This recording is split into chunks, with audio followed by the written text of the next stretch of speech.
ሰላም በያላችሁበት ለእናንተ ይሁን ውድ ቤተሰቦች። ከዝግጅት ክፍላችን ለሰዓቱ የተመራረጡ አዲስ መረጃዎችን አሰናድተን መጥተናል። እንዴት ታደምጧቸው ካሰናዳናቸው ዘገባዎች በማስተዋወቅ እንጀምራለን። ከባድ የድረሱለት ጥሪ ከወደ ሳውዲ አረቢያ ተሰምቷል። በሳውዲ አረቢያ የሞት ፍርድ የተፈረደባቸው ኢትዮጵያውያን የሞት ፍርዱ መጀመሩን ተናግረዋል።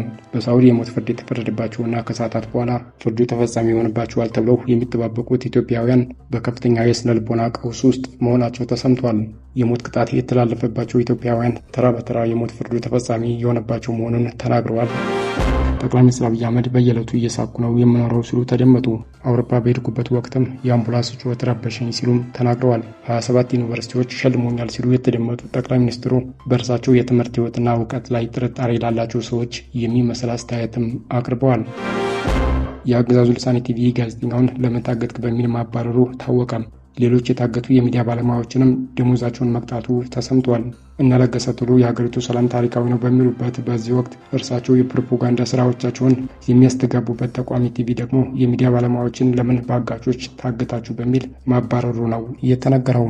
ውድ ቤተሰቦች አብራችሁን ስትቆዩ እነዚህን ያስተዋወቅናችሁን ጨምሮ ሌሎች አጫጭር መረጃዎችን የምናስደምጣችሁ ይሆናል። አብራችሁ እንድትሆኑ በአክብሮት እየጋበዝን በየጊዜው የሚወጡ ትኩስ ዘገባዎች እንዲደርሷችሁ ይህንን ቻናል ሰብስክራይብ በማድረግና የደወል ምልክቱን በመጫን ቤተሰብ ይሁኑ። ይህ ቪዲዮ ለሌሎች ይደርስ ዘንድ ቪዲዮውን ላይክ በማድረግ ይጀምሩ። አሁን ወደ መረጃዎቹ አለፈን። አብራችሁን ቆዩ። ጠቅላይ ሚኒስትር አብይ አህመድ በየዕለቱ እየሳኩ ነው የምኖረው ሲሉ ተደመጡ። አውሮፓ በሄድኩበት ወቅትም የአምቡላንስ ጩኸት ረበሸኝ ሲሉም ተናግረዋል። 27 ዩኒቨርሲቲዎች ሸልሞኛል ሲሉ የተደመጡ ጠቅላይ ሚኒስትሩ በእርሳቸው የትምህርት ሕይወትና እውቀት ላይ ጥርጣሬ ላላቸው ሰዎች የሚመስል አስተያየትም አቅርበዋል። 2010ና 2011 እርሳቸውን ደግፈው ወደ ኢትዮጵያ የገቡትን ዲያስፖራዎችን ደግሞም ቂመኞችና ስደተኞች ሲሉ ገልጸዋቸዋል። የብልጽግናው መንግስት የፕሮፓጋንዳ ልሳናት እናስተላልፈዋለን ያሉት የጠቅላይ ሚኒስትሩ ንግግር ከቀድሞ ወዳጃቸው ፕሬዝዳንት ኢሳያስ አፈወርቂ የተቆረጀ በሚመስል አኳኋን የቀረበ ነው። አንድ ጋዜጠኛ ከፊታቸው አስቀምጠው የተሰለቹ ንግግሮቻቸውን ያነበነቡት የብልጽግና የሚዲያ ሰራዊት ደግሞ አንድ አረፍተ ነገር በተለያዩ ቋንቋዎችና ስሞች ሲለጥፉ የታየበትም ሆኗል። ሀገሪቱ ያለችበትን ቀውስ እንዴት ማስተካከል ይቻላል? ብሔራዊ እርቅ አውርዶ ደም መፍሰስን እንዴት ማስቆም ይገባል? ሀገሪቱ ያለችበት ፖለቲካዊ ቀውስና ዲፕሎማሲያዊ ኪሳራ እንዲሁም ከገባችበት ኢኮኖሚያዊ ድቀትና ጦርነት እንዴት መላቀቅ እንደሚገባ አንድም ሀሳብ ሲያነሱ ያልተሰሙት ጠቅላይ ሚኒስትሩ ስለ ራሳቸው በራሳቸው ሚዲያ ሲናገሩ አምሽተዋል። ከእነዚህ ንግግሮቻቸው መካከል መጋቢት 24 2010 የተናገርኩትን እየኖርኩ ነውና በየቀኑ እየሳኩ ነው የሚለው አንዱ ነው። መጋቢት 24 የተናገርነውን በየዕለቱ እየኖር በየዕለቱ እየሳቅን በየዕለቱ እየተደመምን በውጤት ሙላት ወደምንፈልገው ሐሳብ እየተጓዝ ነው። በየቀኑ ሺዎች የሚረግፉበት በርካታ እናቶች ልጅ አልባ በርካቶች ደግሞ ወላጅ አልባ እንዲሆኑ ያደረጉ ጦርነቶችን ያካሄዱ በሚሊዮን የሚቆጠሩ ሰዎችን እያስለቀሱ ያፈናቅሉና ለስደት የዳረጉት የብልጽግናው ፕሬዝዳንት ከመጋቢት 24 2010 ወዲህ ያለው የእርሳቸው ሕይወት ግን በየቀኑ ሳቅ የሞላው እንደሆነ አብራርተዋል። ይሁን እንጂ የሳቃቸው ምንጭ ሰዎች ሞትና መፈናቀል እንደዚሁም ሐዘን ስለመሆኑም ግን አላነሱም።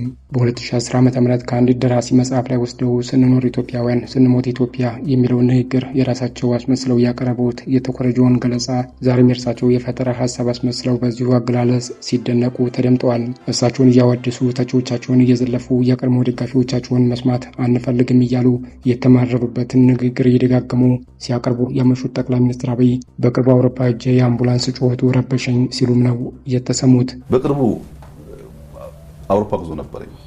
አውሮፓ በጣም ይረብሽ ነበር። ተደጋጋሚ አጋጠመኝ። ዝም ልል ሞከርኩ፣ ግን እየበዛ ሲሄድ ጎኔ የነበረው ሰው አምቡላንሱ ጩኸት በጣም ያውካል፣ ይረብሻል፣ ራስ ያማል፣ ያስመርራል አይነት ቅሬታ አዘል አስተያየት ሰነዘርኩ።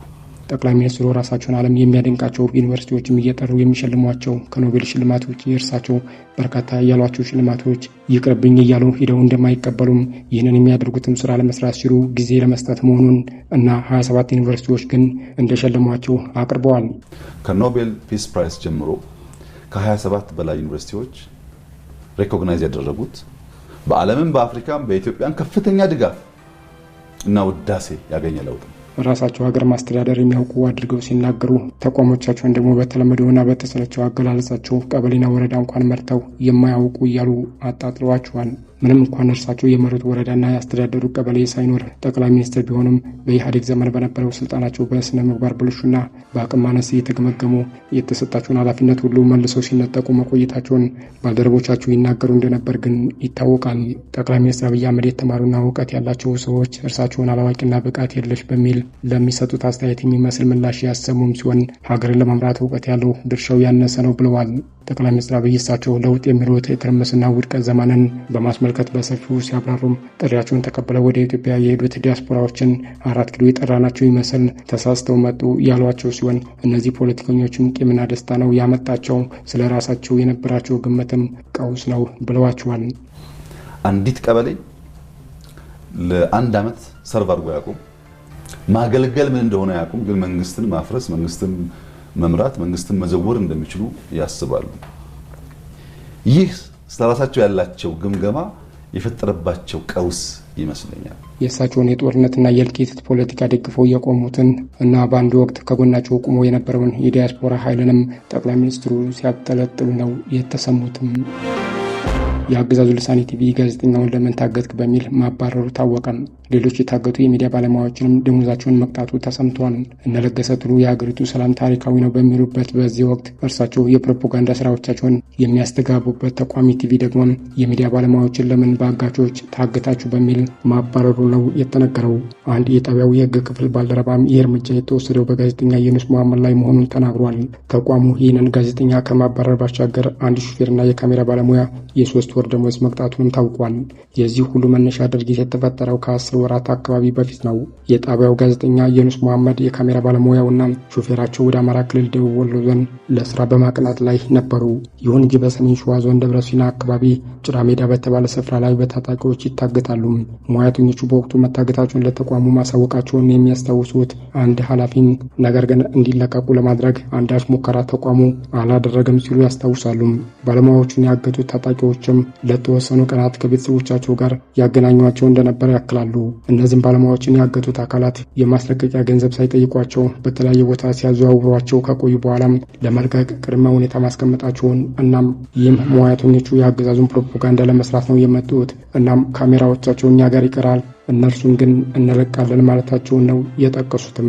በዚህ ወቅት ግን ብልጽግና በተቋሙ ያስቀመጣቸው ኃላፊዎች መሳሪያቸውና ካሜራቸው እንጂ እነርሱ ምን ያደርጉልናል ማለታቸውንም ያስታውሳል። የሆነው ሆኖ ጋዜጠኛ ዩኑስን ጨምሮ ባለሙያዎቹ ከ13 ቀናት ቆይታ በኋላ ለቀቋቸው ሲሉም አንስቷል። አንድ የተቋሙ ሌላ ዳይሬክተር ጋዜጠኛውና ሌሎች ባለሙያዎችን በጥብቅ ተከታተላቸው ተብሎ ለወራት መደረጉና አስተዳደራዊ እርምጃዎች ይወሰድባቸው ተብሎ ሲታይ መቆየቱን ጠቅሰው አሁን ጋዜጠኛው ዩኑስ መሐመድ እንዲባረር፣ ሌሎቹ ሁለቱ ደግሞ በ3 ወር ደሞዝ እንዲቀጡ መደረጉን አንስቷል። የብልጽግና ሹማምንት ታግታችሁ መልካም ገጽታችንን አበላሻችሁ ያሏቸውን ሙያተኞችን ነው እንግዲህ በዚህ መልኩ የቀጡትም። የተቋሙ የህግ ባለሙያ የዲስፕሊን ኮሚቴው የታገተ ጋዜጠኛ እንዴት ይባረራል በሚል ቢያንስ የ3 ወር ደሞዝ ይቆረጥ በሚል ወስኖ እንደነበር የተቋሙ ስራ አስፈጻሚ አቶ ጌትነት ታደሰ ግን ባለቆቻቸው ትዕዛዝ ይመስለኛል ይባረር ተወስኗል ማለታቸውን ያነሳሉ። የተቋሙ ስራ አስፈጻሚዎች እንዲህ ያለውን ነገር ሲያደርጉ የአሁኑ የመጀመሪያው አይደለም። በአሁኑ ወቅት የፕላንና ልማት ሚኒስትር ዴኤታ የሆኑትና በአማራ ክልልም የንጋት ኮርፖሬት ቦርድ ሰብሳቢ ሆነው የሚያገለግሉት ስዩም መኮንን የተባሉ የቀድሞ የኢትዮጵያ ቴሌቪዥን ስራ አስፈጻሚም ከወቅቱ የብልጽግና አለቆቻቸው አስቀድሞ የነበሩትን የኢህአዴግ አለቆቻቸውን ትዕዛዝ ለማስፈጸምም ከሰራተኛ እስከ ጋዜጠኛ ያባርሩ እንደነበር የሚታወቅ ነው። ከወደ ሳውዲ አረቢያ ከባድ የድረሱልኝ ጥሪ ተሰምቷል። በሳውዲ አረቢያ የሞት ፍርድ የተፈረደባቸው ኢትዮጵያውያን የሞት ፍርዱ መጀመሩን ተናግረዋል። በሳውዲ የሞት ፍርድ የተፈረደባቸውና ከሰዓታት በኋላ ፍርዱ ተፈጻሚ ይሆንባቸዋል ተብሎ የሚጠባበቁት ኢትዮጵያውያን በከፍተኛ የስነ ልቦና ቀውስ ውስጥ መሆናቸው ተሰምቷል። የሞት ቅጣት የተላለፈባቸው ኢትዮጵያውያን ተራ በተራ የሞት ፍርዱ ተፈጻሚ የሆነባቸው መሆኑን ተናግረዋል። በትናንትናው ዕለት የሶማሌ ክልል ተወላጅ በሆኑ 4 ዜጎች ላይ የሞት ፍርዱ ተፈጻሚ መሆኑን ገልጸዋል። እስካሁን 10 በሚሆኑ ኢትዮጵያውያን ላይ የሞት ፍርዱ ተፈጻሚ መሆኑን የሚገልጹ ስደተኞቹም የሞት ፍርድ በእነሱ ላይ ተፈጻሚ ለማድረግ ጊዜው መቃረቡን ፖሊሶች እንደገለጹላቸው ተናግረዋል። ተናግረዋል። ተረኛ ማን እንደሆነ ባናውቅም ሁልጊዜ ራሳችንን አዘጋጅተን እየጠበቅን ነው ብለዋል። ቤተሰቦቻችን ከሀገር ቤት ከዞን እስከ ክልል ባለስልጣናት፣ ከውጭ ጉዳይ፣ ከጠቅላይ ሚኒስትር ጽህፈት ቤት ከ9 ወራት በላይ ተመላልሰዋል። መፍትሄ ግን የለም ነው ያሉት። ሳውዲ የሚገኙ ኢትዮጵያውያን ላለፉት 6 ዓመታት ለአምባሳደሮችና ተቆስላ ጽህፈት ቤት አቤቱታ ሲያቀርቡም መቆየታቸውን ገልጸው እባካችሁ ነፍሳችንን አድኑ ብለን ተማጽነናል፣ ሰሚ ግን የለም ብለዋል። የአሁኑ በዓል ከመግባቱ በፊት ወይም በኋላ ላይ በሁላችንም ወይንም በአብዛኛዎቻችን ላይ የሞት ፍርዱ ተግባራዊ ይሆናል የሚል ጭምጭምታ ከሰማን ወዲህ ለበለጠ ጭንቀት ተጋልጠናል ብለዋል። በሞት ፍርዱ ምክንያት 8 ሰዎች አእምሮ ህመምተኛ መሆናቸውም ተነግሯል። የእስር ቤቱ በር በተንኳኳና በተከፈተ ቁጥር ዛሬ ተረኛ ነን እያልን እንሳቀቃለን የሚሉት ኢትዮጵያውያን ስደተኞች የሌሎች ሀገራት እስረኞች መንግስታቸው ጣልቃ ገብነት ተፈተው ወደ ሀገራቸው ተመልሰዋል ነው የሚሉትን። ዛሬም በሞት አፋፍ ላይ ሆነን ድምጻችንን እናሰማለን፣ የሞት ፍርዱ ተግባራዊ ከመሆኑ በፊት አድኑን በማለት ለኢትዮጵያ መንግስት ጥሪ አቅርበዋል። በሳውዲ አረቢያ የሞት ፍርድ ተፈርዶባቸው በናጅራ እስር ቤት የሚገኙ ኢትዮጵያውያን ከኢድ አል አረፋ በዓል በፊት ፍርዱ ተፈጻሚ እንደሚሆን እንደተነገራቸውም ቤተሰቦቻቸው ከቀናት በፊት ለተለያዩ ሚዲያዎች አስረድተዋል። በእስር ቤቱ የሞት ቅጣት የተፈጸመባቸውን ጨምሮ 47 ኢትዮጵያውያን ላይ የሞት ፍርድ የተወሰነባቸው ሲሆን ቤተሰቦቻቸው መንግስት ጣልቃ ገብቶ እንዲታደጋቸው ጠይቀዋል። ከሀገሪቱ ንጉሥ ጽሕፈት ቤት የወጣው ትዕዛዝ ደብዳቤ ሞት የተፈረደባቸው ሁሉም ሰዎች ከኢድ አል አድሃ ወይም አረፋ በዓል በፊት እንደሚፈጸም ያሳያል ተብሏል። በዓሉ ሊከበር ሰዓታት ብቻ የቀሩ ሲሆን የሞት ፍርድ የተላለፈባቸው በርካታ ኢትዮጵያውያንም የድረሱልን ጥሪ እያሰሙ ነው።